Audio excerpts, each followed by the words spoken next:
Assalamualaikum warahmatullahi wabarakatuh.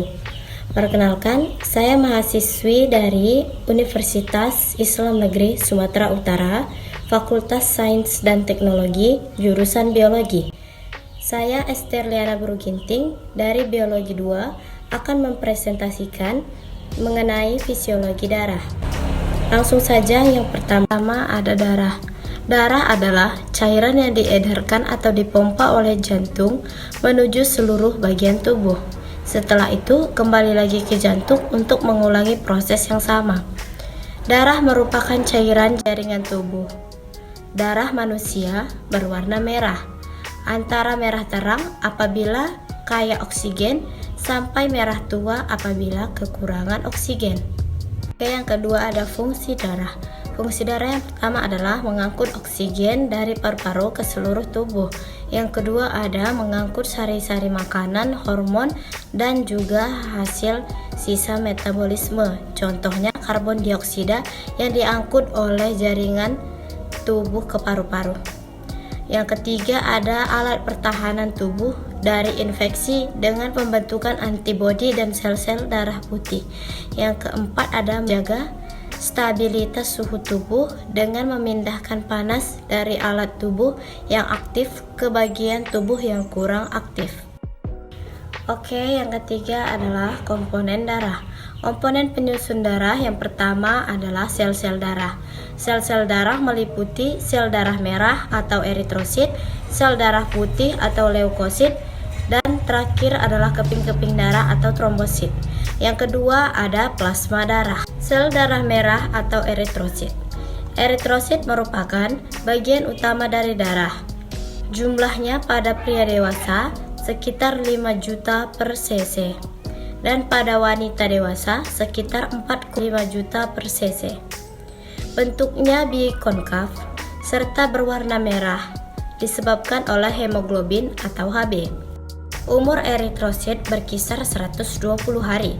Setelah itu akan dirombak di dalam hati menjadi bilirubin dan biliverdin atau zat warna empedu. Penyakit kekurangan eritrosit adalah anemia. Oke, selanjutnya sel darah putih atau leukosit. Leukosit tidak mengandung hemoglobin sehingga tidak berwarna merah. Jumlah leukosit kurang lebih 7.000 sel per mililiter darah. Leukosit bersifat fagosit atau pemakan benda asing atau kuman yang masuk ke dalam tubuh. Penyakit kekurangan leukosit adalah leukopenia, sedangkan penyakit kelebihan leukosit adalah leukemia. Berdasarkan karakteristik sitoplasmanya, leukosit dibagi menjadi dua. Yang pertama adalah granulosit. Granulosit adalah sel darah putih yang sitoplasmanya bergranula, terdiri atas basofil, eosinofil, dan neutrofil. Yang kedua adalah agranulosit. Agranulosit adalah kelompok sel darah putih yang sitoplasmanya tidak bergranula, meliputi limfosit dan monosit. Selanjutnya, fungsi leukosit. Yang pertama adalah menghancurkan kuman penyakit dan zat asing secara fagsitosis. Yang kedua, mengangkut lemak dan menghasilkan histamin atau zat yang berperan dalam timbulnya alergi. Yang ketiga adalah melumpuhkan kuman penyakit yang berada di luar darah. Selanjutnya ada keping-keping darah atau trombosit. Trombosit disebut juga platelet atau keping darah, yang merupakan sel kecil yang ada dalam darah, berfungsi untuk membantu pembentukan pembekuan darah, sehingga dapat menghentikan pendarahan yang terjadi. Kepingan darah berukuran kecil, bentuknya tidak beraturan. Terdapat 20.000 sampai 400.000 butir per mililiter darah. Hidupnya kurang lebih 10 sampai 12 hari. Penyakit kekurangan trombosit adalah hemofilia.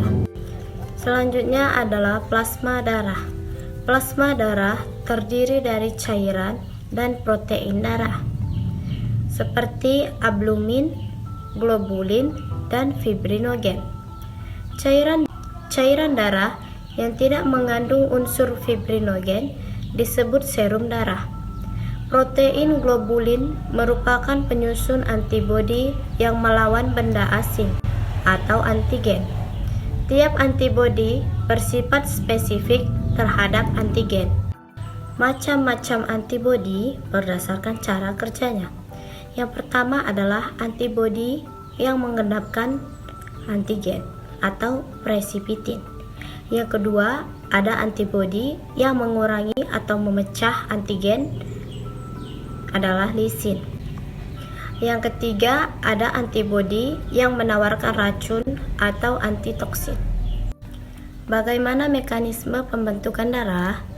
Pada saat kita terluka, trombosin pecah, mengeluarkan trombokinase. Kemudian trombokinase berubah menjadi protombin. Kemudian protombin berubah menjadi trombin dengan bantuan vitamin K dan ion Ca2+. Kemudian trombin berubah menjadi fibrinogen. Setelah itu fibrinogen berubah menjadi fibrin, lalu luka tertutup. Seperti itulah mekanisme pembentukan darah pada saat kita terluka. Selanjutnya adalah golongan darah.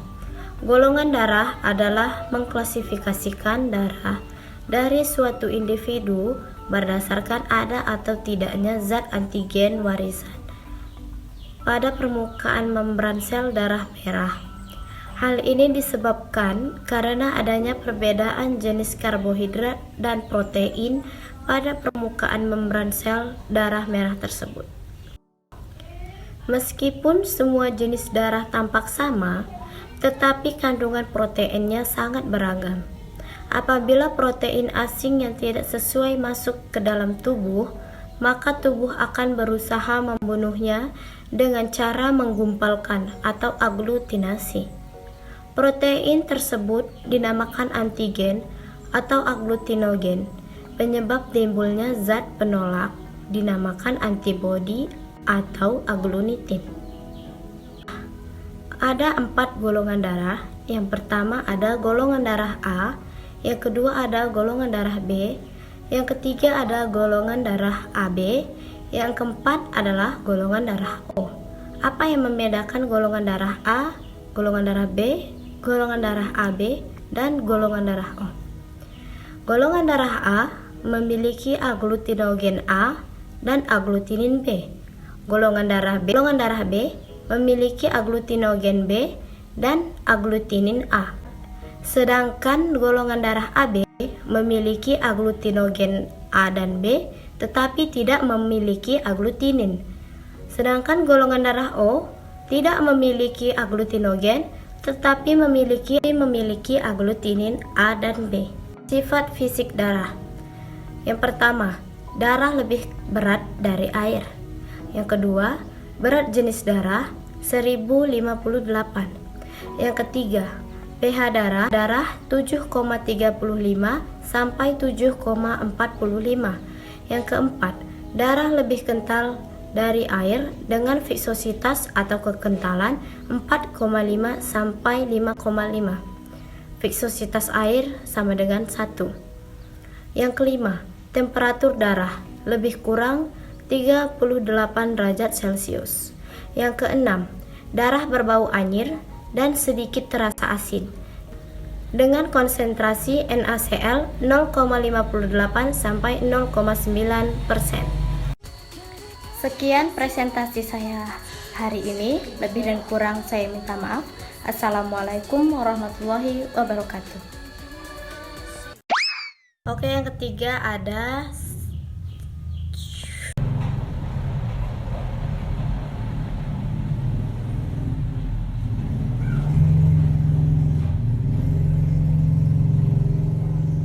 hati menjadi bilirubin.